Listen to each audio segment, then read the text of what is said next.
2024 തുടങ്ങി 4 മാസത്തിനിടയിൽ ഞാൻ ഏറ്റവും അധികം ബോറടിച്ച് കണ്ടൊരു പടമാണ് മലയാളി ഫ്രം ഇന്ത്യ. ഈ പടം എന്തിനാണ് എടുത്തതെന്ന് എനിക്കൊരു പിടുത്തം കിട്ടിയില്ല. ഇത് എന്ത് പടമാണെന്ന് അറിയാനാണ് ഈ സിനിമയ്ക്ക് കയറിയത്. കാരണം ഇതിനെപ്പറ്റി യാതൊരു ധാരണയില്ല. ഇതിൻ്റെ പ്രൊമോ മെറ്റീരിയൽ വേറെ രീതിക്കായിരുന്നു, ടീസർ വേറെ രീതിക്കായിരുന്നു.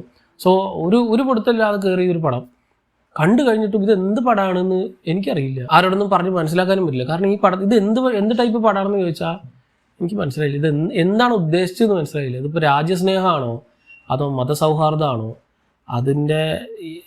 അതോ ഒരു ക്യാരക്ടറിൻ്റെ ജസ്റ്റ് ഒരു പൊളിറ്റിക്കൽ സെറ്ററായിട്ട് എടുത്തു വെച്ചൊരു സാധനമാണോ, എനിക്ക് മനസ്സിലായില്ല. ഇത് എന്താണ് ഉദ്ദേശിക്കുന്നത്. ഒരു നാട്ടിൻപുറത്തുള്ള ആളുടെ ഒരു ട്രാൻസ്ഫോർമേഷനൊക്കെയാണ് സിനിമ എടുത്ത് കാണിക്കുന്നത്. ആൻഡ് യാതൊരു തരത്തിലും ഒരു സാധനം കണക്റ്റ് ആവാത്ത ഒരു പൊളിറ്റിക്കൽ സറ്റയർ എന്നൊരു ജോണറിലെടുത്ത് പൊളിറ്റിക്സും ഇല്ല സറ്റയറും അല്ല എന്ന രീതിയിലാണ് എനിക്ക് തോന്നിയത്.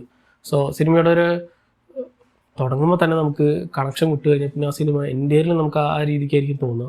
അങ്ങനെ എനിക്ക് പല സമയത്തും എണീറ്റ് പോകാൻ തോന്നിയ ഒരു മൂവിയാണ്. ഇൻ്റർവെല്ലിനൊക്കെ അപ്പോഴേ നിർത്തിയാലോ എന്ന് തോന്നിയിരുന്നു, നിർത്തിയാൽ മതിയായിരുന്നു.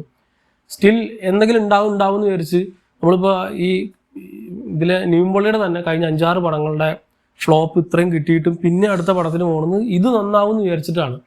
അതേപോലെ തന്നെ അടുത്ത സീൻ നന്നാവും എന്ന് വിചാരിച്ചിട്ടാണ് ഈ സിനിമ മുഴുവൻ ഇരുന്ന് കണ്ടു തീർത്തത്. 2.5 മണിക്കൂർ അത് മാത്രമേ ഉള്ളൂ, ആ ഒരു ചിന്ത മാത്രമേ ഉണ്ടാവുള്ളൂ. ഇനി ഇത് കഴിഞ്ഞിറങ്ങി വരുമ്പോൾ ഓക്കെ ചിലപ്പോൾ ഞാൻ അടുത്ത പടം നന്നാവും എന്നുള്ളൊരു മോഡാണ്. So I am very sorry to say this. ഈ ഒരു വളരെ മോശം സ്ട്രീക്കിൽ കൂടെയാണ് ഈ പോയിക്കൊണ്ടിരിക്കുന്നത്. എൻ്റെ ഈ ഒരു മറ്റ് മലയാള സിനിമകൾ വെച്ച് ഈ ഒരു സിനിമ കമ്പയർ ചെയ്യുമ്പോൾ, അതും ഈ ഒരു വർഷം ഇറങ്ങി വെച്ച് മറ്റ് സിനിമകൾ വെച്ച് കമ്പയർ ചെയ്യുമ്പോൾ ദിസ് ഈസ് നത്തിങ്.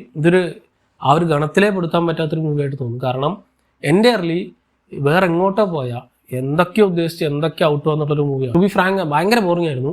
എനിക്ക് കൂടുതലൊന്നും ഈ സിനിമ പറ്റി പറയാനില്ല. കാരണം ഇതിൽ ഇപ്പോൾ അത് അല്ലെങ്കിൽ ഇത് ശരിയായിരുന്നു, അല്ലെങ്കിൽ എന്തെങ്കിലും ശരിയായ ഒന്ന് പറയായിരുന്നു, അല്ലെങ്കിൽ നല്ലതൊന്നും ഇല്ല എന്നൊക്കെ ചോദിച്ചാൽ അവിടെ ഇവിടെയൊക്കെ ആയിട്ട് എന്തൊക്കെയോ നടക്കുന്നുണ്ടെങ്കിലും ഓവറോൾ ഒരു സിനിമാറ്റിക് എക്സ്പീരിയൻസ് എന്ന രീതിയിൽ എന്നെ സംബന്ധിച്ച് ഒരു അട്ടർ ഫെയിലിയർ തന്നെയാണ് ഒരു മൂവി. ഇതേപോലെ ആയിരിക്കില്ല എല്ലാവർക്കും.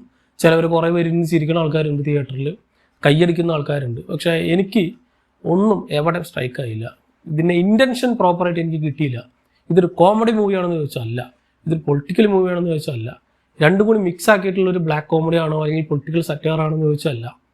ഒരു സമയത്ത് ഒരാൾ വെട്ടുകൊണ്ട് ചാവാൻ പോകുന്നൊരു സീൻ ഭയങ്കര സീരിയസ് ആയിട്ട് കാണിക്കുന്നൊരു സിനിമയുടെ തൊട്ടടുത്ത ഷോട്ട് ആ വെട്ടുകൊണ്ട് കിടക്കുന്ന ആൾ ആശുപത്രി കിടക്കുമ്പോൾ കോമഡി ആയിട്ട് കാണിച്ചാൽ ഇത് രണ്ടും തമ്മിലുള്ള വലിയ അന്തരം എത്രയാണോ അതേപോലെ തന്നെയാണ് ഈ സിനിമ മുഴുവൻ. ഒരു സീൻ കോമഡി ആയിട്ടാണെങ്കിൽ തൊട്ടടുത്ത സീൻ ഭയങ്കര ഇമോഷണലാണ് അല്ലെങ്കിൽ ഭയങ്കര സീരിയസ് ആണ്.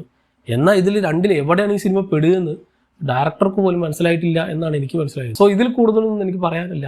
It was A huge disappointment for me. ഇതുപോലെ ആയിരിക്കില്ല പക്ഷേ എല്ലാവർക്കും. സോ കണ്ടവരുണ്ടെങ്കിൽ നിങ്ങളുടെ അഭിപ്രായം എന്നുള്ളത് കമൻറ്റ് ചെയ്യാം. മറ്റൊരു വീഡിയോയിലൂടെ വീണ്ടും കാണാം. നന്ദി.